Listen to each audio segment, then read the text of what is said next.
श्री स्वामी समर्थ. तर आम्हाला आहे ना 6-7 दिवस आहे ना लाईटच नव्हती. तर आता इथे ना मिस्टरांना खिचडी बनवायची होती मला. तर त्यांना आहे ना उपवास असल्यामुळे खिचडी बनवायची होती. लाईट नसल्यामुळे आता इथे खलबत्त्यामध्येच आता कुटायला घेत. जुने माणसं हे खलबत्त्यामध्ये वरवंट्यावर असं वाटून घेत होते. तर त्याप्रमाणेच आता आम्हाला 6-7 दिवस आठवलेले होते जुने दिवस.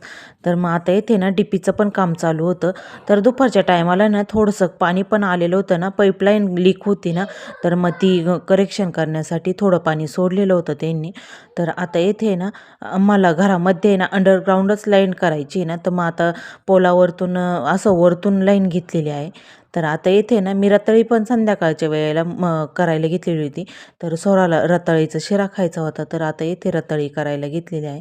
तर आता त्याचा आहे ना चौथा असा एकदम दशा निघत असतात. तर पुरणाच्या चाळणीनं छान असं चाळून घेतल्यानंतर आहे ना सर्व दशा त्याच्यावरती राहत असतात.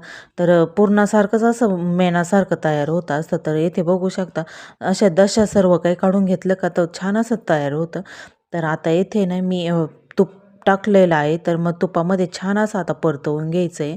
आणि मग छान असं परतवलं नंतर आहे ना मग त्यावरती आपल्याला साखर टाकून घ्यायची. साखर आहे ना सर्व असं काही मिक्स करून घ्यायची. साखरेचं पाणी झालं पाहिजे असं टाकून घ्यायची आपल्याला. तर साखर आपल्याला चवीनुसार टाकायची. गोड कमी गोड असं टाकून घ्यायची.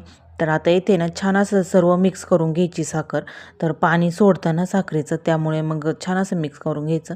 आणि त्यावरतून आपल्याला थोडं दूध टाकून घ्यायचं आहे. तर येथे छान असा शिरा तयार होत असतो. तर येथे बघू शकता थोडं आहे ना दूध पण आटून द्यायला लागत असतं. तर येथे बघा किती छान शिरा झालेला आहे.